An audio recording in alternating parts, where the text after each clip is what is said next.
Hello दोस्तों। जो ये पॉलिटी का सब्जेक्ट है इसका क्वेश्चन देखने में तो आसान लगता है और लक्ष्मीकांत जी की किताब सबके पास है, लेकिन आपने देखा ही होगा कि हार्डली 20% स्टूडेंट्स होते होंगे जिनको पॉलिटी में 120 प्लस जो है वो मार्क्स मिलते हैं आउट ऑफ 200। तो आज के इस वीडियो में हम लोग एक बहुत इंपॉर्टेंट क्वेश्चन डिस्कस कर रहे हैं और इसका लाजवाब आंसर आपको यहाँ पे देखने को मिलेगा।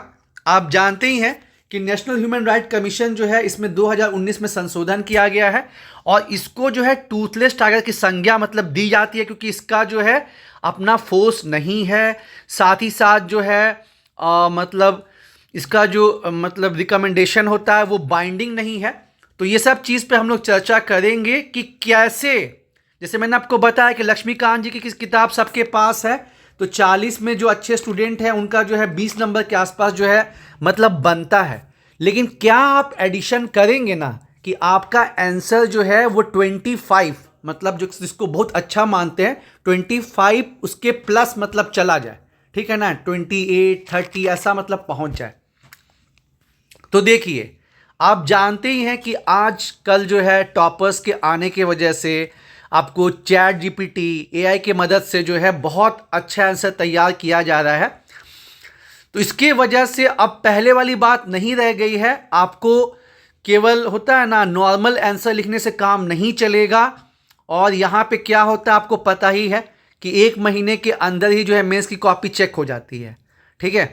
तो आपको जो है ऐसा आंसर लिखना पड़ेगा कि अगर 120 कॉपी एक दिन में चेक हो रही है, ठीक है ना, मान के चलिए ऐसा कुछ 100-120 कॉपी, और अगर 20 कॉपी पे ज़्यादा नंबर दिया जा रहा है, ज़्यादा ध्यान दिया जा रहा है, तो आपको इसमें आना है, ठीक है, आपको इसमें आना है। हालांकि इस बार तो सीट्स बहुत कम है, तो उम्मीद है कि इस बार थोड़ा बेहतर ढंग से जो है मेंस की कॉपी चेक होगी, जैसा 11 to 13 जेपीसी में हुआ था वैसा नहीं होगा। तो वो कहते हैं ना कि first impression is the last impression, ठीक है, कि आपका आंसर बिना पढ़े भी दिखने में अच्छा होना चाहिए, ठीक है। तो देखिए, पहले जो है इस आंसर को आपको दिखाते हैं एनएचआरसी का। यहाँ देखिए कोटेशन डाला गया है, यहाँ एनएचआरसी के बारे में बताया गया है, किस प्रिंसिपल से बना है, जो इसमें संशोधन किया गया है वो बताया गया है। उसके बाद जो इसका कॉम्पोजिशन है, संरचना, उसको यहाँ पे दिखाया गया है, ठीक है। उसके बाद जो है इसका जो कार्य है उसको बताया गया है। और आपको हम बोले ना कि लक्ष्मीकांत जी की किताब की मदद से आप 40 में 20 के नंबर के आसपास पहुंच जाएंगे, 50% के आसपास।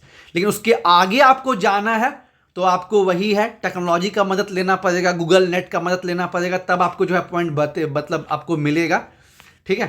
तो ये सारी चीज़ें यहाँ पे बताई गई हैं। आगे की वे फॉरवर्ड 17 क्वेश्चन में से एटलीस्ट 7 से 8 ऐसे क्वेश्चन होते हैं जहां पे आपको जो है वे फॉरवर्ड डालना होता है और कंक्लूजन लिखना होता है, ठीक है। तो ये सब चीज़ें आपको ध्यान में दोस्तों रखनी होती हैं। अब चलिए हम लोग स्टार्ट करते हैं। तो ये यूनाइटेड नेशन के जो है कोटेशन से स्टार्ट किया गया है कि यदि हम शांति चाहते हैं तो हमें विकास करना होगा, यदि हम विकास चाहते हैं तो शांति का मार्ग अपनाना पड़ेगा, परंतु इन दोनों को प्राप्त करने के लिए एक लंबे समय तक बनाए रखने के लिए हमें मानव अधिकार और विधि का शासन, क्योंकि दोस्तों आपको पता है कि जो एनएचआरसी है ये मेन ऑर्गेनाइजेशन है, मतलब one of the main organisation है। इसके साथ आपका एनसीएससी हो गया, एनसीएसटी हो गया, नेशनल कमीशन फॉर माइनॉरिटीज़ हो गया, एनसीबीसी हो गया, नेशनल कमीशन फॉर वीमेन हो गया, जो कि ह्यूमन राइट्स को देखता है, ठीक है। तो उस कोटेशन को यहाँ पे डाला गया। उसके बाद एनएचआरसी जो है मानवाधिकारों का प्रहरी है। ये मतलब संविधान द्वारा अभिनिश्चित, मतलब ये संवैधानिक संस्था नहीं है, लेकिन जैसे आपको प्रोविजन पता है ना कि संविधान में प्रियम्बल और बाकी चीज़ों में जस्टिस का बात किया गया, समानता का, तो उसको इनडायरेक्टली दिखाया जा रहा है। अंतर्राष्ट्रीय संधों में निर्मित पेरिस प्रिंसिपल, उसके बाद यूएन डिक्लेरेशन हो गया आपका। भारत में न्यायालय में अधिरोपित किए जाने वाले जीवन, स्वतंत्रता, समता और व्यक्तिगत मर्यादा से संबंधित अधिकारों का संरक्षण करता है। दोस्तों, जो मेंस का आंसर राइटिंग होता है वो पूरा का पूरा डिपेंड करता है कीवर्ड्स पे कि आप कितना बढ़िया कीवर्ड इस्तेमाल करते हैं।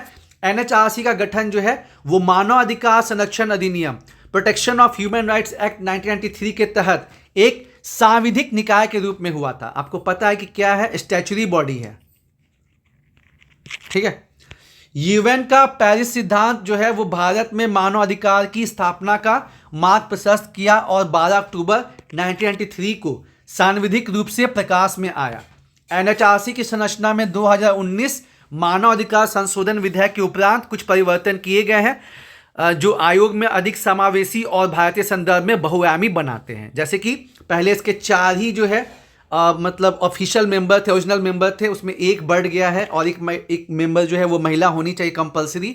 साथ ही साथ पहले केवल 4 डीम्ड मेंबर्स थे जो भी national commission for scheduled caste, national commission for scheduled tribe के अध्यक्ष, फिर आपका national commission for minorities, national commission for women की अध्यक्ष, ये अपने आप जो है इसके सदस्य होते थे। अब क्या हो गया 2019 में संशोधन के बाद कि आपको जो है एनसीबीसी, उसके बाद आपका एनसीपीसीआर, फिर आपका जो है डिसेबिलिटी के जो कमिश्नर होते हैं वो सब विभाग के भी जो है आपके मेंबर्स डीम्ड में इसमें शामिल हो गए हैं। ठीक है, तो इस संरचना को यहाँ पे दिखाया गया है। पहले इसमें जो है केवल रिटायर्ड चीफ जस्टिस ही मतलब बन सकते थे, अब कोई भी रिटायर्ड जज जो है सुप्रीम कोर्ट के बन सकते हैं। फिर आपका 5 फुल टाइम मेंबर्स हो गया आपका, जिसमें एक सीजीआई आपके रहेंगे, फिर हाई कोर्ट के सदस्य रहेंगे, हाई कोर्ट से मतलब न्यायाधीश रहेंगे, फिर 3 सदस्य इसके अलावा, जिसमें से एक महिला होनी चाहिए। इसके अलावा 7 जो है डीम्ड मेंबर, जो मैंने बताया ना, राष्ट्रीय अल्पसंख्यक आयोग, राष्ट्रीय एससी आयोग, एसटी आयोग, महिला आयोग, पिछड़ा वर्ग, एनसीपीसीआर, ठीक है, डिसेबल आयोग के कमिश्नर, ये सब रहते हैं। और जो टर्म पीरियड पहले 5 साल का था उसको घटा के 3 साल कर दिया गया है। इसके अलावा इसमें विभाग होते हैं, विधि विभाग, जांच विभाग, नीति अनुसंधान, प्रशिक्षण विभाग, प्रशासन विभाग, ये सब मतलब रहता है। ठीक है, उसके बाद कार्य तो ये जो है आपको लक्ष्मीकांत जी की किताब से लिया गया है। मानवाधिकार के उल्लंघन की जांच करना, ह्यूमन राइट वायलेशन को देखना, न्यायालय में लंबित किसी मानवाधिकार संबंधित मामले में हस्तक्षेप करना, जेल व बंदी गृहों की स्थिति का जायजा लेना व सुधार हेतु सुझाव, मानवाधिकारों की रक्षा हेतु संवैधानिक और विधिक उपबंधों की समीक्षा, मानवाधिकार के क्षेत्र में शोध नवाचार को प्रोत्साहित करना, एनजीओ के साथ मिलकर स्थानीय स्तर पर मानवाधिकार संबंधी जागरूकता फैलाना, एनएचआरसी केस दर्ज होने पर स्वतः संज्ञान लेकर भी सरकार मानवाधिकार उल्लंघन पर रिपोर्ट मांग सकती है। ठीक है, इसके अलावा ये जो है कस्टोडियल डेथ उसको देखती है, इलीगल अरेस्ट, बंधुआ मजदूरी है ना, उसको बंद कराने में, एसटी विस्थापन, प्रदूषण, ये सब में भी जो है पहल करती है। इसमें आप लोग ये भी ऐड कर सकते हैं कि अपने जैसे 2025 में इसका 32 साल पूरा हुआ तो ये एनएचआरसी ने जो है 263 करोड़ रुपया जो है विक्टिम्स को दिलवाया है और बहुत लोग को सजा भी मतलब करवाया है, तो उसका भी आप लोग मेंशन कर सकते हैं इसके अचीवमेंट के रूप में। अब इसको जो है इसमें सेकेंड पार्ट क्या पूछा गया, सेकेंड पार्ट पूछा गया कि इसको टूथलेस टाइगर क्यों बोलते हैं। ठीक है, तो अब देखिए इसको मतलब बताया गया कि टूथलेस टाइगर क्योंकि देखिए इसमें कुछ कमियां हैं। ठीक है, क्या कारण है कि जो आयोग की प्रणाली है, ये कार्य प्रणाली है, ये सलाहकारी है और सिफारिश प्रवृत्ति का होना है। दंड देने संबंधी कोई अधिकार नहीं होता, जैसे मैंने आपको बताया। सशस्त्र बलों द्वारा मानवाधिकार जो अपने आसपास का उल्लंघन सुना ही होगा। हालांकि अभी जब जम्मू कश्मीर यूनियन टेरिटरी बन गया है और इधर चीज़ें जो है थोड़ा लॉ एंड ऑर्डर का ठीक हो रहा है तो इसका जो है कंप्लेन कम आता है। और आयोग जब मैटर हुआ है तो उसके 1 वर्ष के भीतर के मामलों को ही जो सुनवाई कर सकता है। फिर 3F जिसकी मतलब आप हर मतलब जो भी संस्था है ना, चाहे वो पंचायती राज है, चाहे जो भी है, उसमें उसका जो एक कमज़ोर पॉइंट होता है क्यों अच्छे से काम नहीं हो पा रहा, फंड की कमी, फंक्शन की कमी, फंक्शनरीज की कमी। ठीक है, उसके बाद एनएचआरसी और एसएचआरसी में सदस्यों की नियुक्ति में देरी होना। आपने देखा ही कि झारखंड में अभी तक जो है एसएचआरसी के जो है पद खाली ही चल रहे हैं। भारत जो है वो अंतर्राष्ट्रीय मंच पर विभिन्न मानवाधिकार अभिसमयों का पुष्टिकर्ता या हस्ताक्षरकर्ता नहीं है। घैंडरी करके एक जो है उसका जो है वो रिकॉग्निशन नहीं मिल रहा है इंडिया को। प्रवासी मजदूर अधिकार भी स्वयं नॉन सिग्नेटरी है, ये सब बता दिए गए। फिर इसके अलावा क्या आलोचना है, राजनीतिक रूप से प्रभावित और सिलेक्टिव इंटरप्रिटेशन हो गया, वादों का निपटान में देरी और केसों को लंबित होना। ठीक है, उसके अलावा आपका क्या हो गया, अब आगे की राह बोलते हैं ना, कैसे आपको जो है एडिशनल नंबर कैसे मिलेगा। तो एडिशनल नंबर तभी मिलेगा जब आप अपने आंसर में कुछ वैल्यू एडिशन कीजिएगा। नो डाउट लक्ष्मीकांत जी की किताब जो है वो बहुत बढ़िया है और आपको जो है 40 में 20 नंबर 21 नंबर तक पहुंचा सकती है। लेकिन जो आपको 25 नंबर का गोल्डन फिगर टच करना है, होता है ना कि 17 आंसर है तो कम से कम आपका 10-11 आंसर जो है 25 या उससे ऊपर नंबर का जाना चाहिए। ठीक है, तो अब देखिए संयुक्त मतलब संसद द्वारा पारित मानवाधिकार संरक्षण संशोधन विधेयक 2019 का दूरगामी प्रभाव होगा, परंतु इसमें वैज्ञानिक प्रावधानों और न्यायिक शक्तियों तथा कार्यक्षेत्र में बदलाव नहीं किया गया है। तो अब देखिए क्या क्या इसमें रिकमेंडेशन है।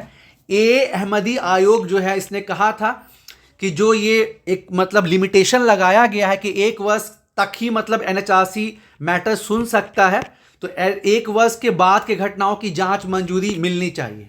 दूसरा जो है, मद्रास उच्च न्यायालय ने कहा कि सरकार को मानवाधिकार आयोग की सिफारिशों को सलाहकार प्रवृत्ति में लेने के बजाय उन्हें लागू करना चाहिए, अन्यथा आयोग न्यायालय के माध्यम से लागू कराए। ठीक है, ये बात हो गया। जिला स्तर पर मानवाधिकार न्यायालयों की स्थापना होनी चाहिए ग्राउंड लेवल पे। मानवाधिकार आयोग को सिविल न्यायालय की शक्तियों का पूर्ण प्रयोग करना चाहिए। अनुभवी कर्मचारी को मतलब शामिल करना चाहिए और विशेष फंड इनके लिए क्रिएट करना चाहिए। ठीक है, उसके बाद कंक्लूजन, जैसे मैंने कहा कि जैसे first impression is the last impression, वैसे आपको जब एग्जामिनर कॉपी मतलब एंड कर रहा होता है तो बहुत लोग क्या करते हैं कि 2-3 लाइन में कंक्लूजन खत्म कर दिए। ठीक है, तो आप खुद सोचिए कि अगर आपने 2-3 लाइन में कंक्लूजन खत्म किया है और किसी ने एक पैराग्राफ लिखा है, उसमें काफ़ी अच्छे कीवर्ड्स को इंक्लूड किया है, तो कहीं ना कहीं वो आपसे +2 नंबर आगे निकल जाएगा। ठीक है, तो मानव अधिकारों की परिभाषा बदलते समाज और राज व्यवस्था के साथ बदलनी चाहिए। वर्तमान चुनौतियां पारंपरिक चुनौतियों से भिन्न है। रोहिंग्या मुद्दे, कोरोना काल, लैंगिक हिंसा, जलवायु शरणार्थी आदि महत्वपूर्ण है। इसलिए यह समय NHRC को अधिकारों और शक्तियों से लैस कर उसे उत्तरदायी बनाने का है, तभी वह स्वतंत्र रूप से कार्य कर सकेगा। लोकतंत्र में NHRC जैसे संस्था चौथा स्तंभ, अब देखिए कितना बढ़िया पॉइंट लिखा गया है कि लोकतंत्र में NHRC जैसे संस्था चौथा स्तंभ की भूमिका निभाते हैं, जो राज और व्यक्ति के बीच में कड़ी बनते हुए हैं, संवैधानिक और मौलिक रूप से मानव अधिकारों को सुनिश्चित करने की कोशिश करते हैं। HC दत्तू के शब्दों में, NHRC need more power to become a truthful tiger. जितना बढ़िया इंट्रोडक्शन स्टार्ट किया गया उतना बढ़िया कंक्लूजन। तो आप खुद सोचिए कि इस आंसर के लिए 28 नंबर 30 नंबर मिलेगा या नहीं मिलेगा। ठीक है, आप देख सकते हैं जो जो क्वेश्चन का डिमांड होता है कि पहला पेज आपका बहुत ज़बरदस्त होना चाहिए, भूमिका इंट्रोडक्शन वो इसमें दिखाया गया है। यूनाइटेड नेशन के कोटेशन से स्टार्ट किया गया है, फिर NHRC क्या है उसके बारे में बताया गया है, कैसे इसका गठन हुआ, Paris principle protection of human rights act कब हुआ, 12 अक्टूबर 1993, अभी 2025 में इसका जो है 32 साल पूरा हुआ, और इसमें जो संशोधन किया गया वो बताया गया। इसका जो संरचना, इसमें और एक काम क्या क्या कर सकता था कि आपको जो है कैसे इसके सदस्यों की नियुक्ति होती है। ठीक है, नो डाउट राष्ट्रपति जी के द्वारा जो है वो मतलब नियुक्ति होती है। एक सिलेक्शन कमेटी होता है जिसके अध्यक्ष कौन होते हैं, PM होते हैं। इसके अलावा लोकसभा के स्पीकर, लोकसभा राज्यसभा दोनों के विपक्ष के नेता, ठीक है, ओपोजिशन लीडर। इसके अलावा आपके जो है होम मिनिस्टर, उसके अलावा मतलब 6 लोग रहते हैं टोटल, 1 2 3 4 हो गया 5 होम मिनिस्टर, और उसके बाद आपके हो गए डेप्टी चेयरमैन राज्यसभा के। तो ये इसमें आप इंक्लूड कर सकते थे। फिर कॉम्पोजिशन आपका हो गया 5 फुल टाइम मेंबर्स, उसके अलावा 7 डीम्ड मेंबर्स, होता है ना कि जो संशोधन हुआ वो तो आपको दिखाना ही होगा। फिर यहाँ पे कार्य, क्या क्या मतलब कार्यों को देखता है। फिर मैंने आपको बताया ही कि पिछले 32 साल में मतलब हजारों विक्टिम को जो है 263 करोड़ रुपए का जो है लाभ दिलाया गया है, बहुत को सजा भी दिलाई गई है।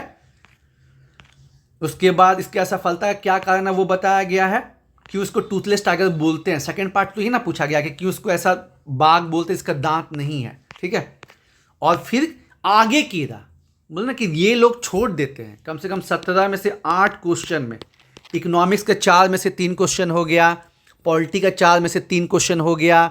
ठीक है, फिर साइंस टेक में हिस्ट्री मतलब फिजिक्स और बायोलॉजी छोड़ दीजिए, बाकी के 2-3 क्वेश्चन में 2 क्वेश्चन एटलीस्ट हो गया, तो वहाँ आप डाल सकते हैं।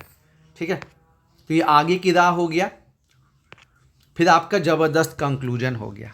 तो दोस्तों उम्मीद है कि आपको इससे आइडिया लगा होगा कि कैसे पॉलिटी में जो होता है ना, आपको 25+ मतलब मार्क्स मिलेंगे।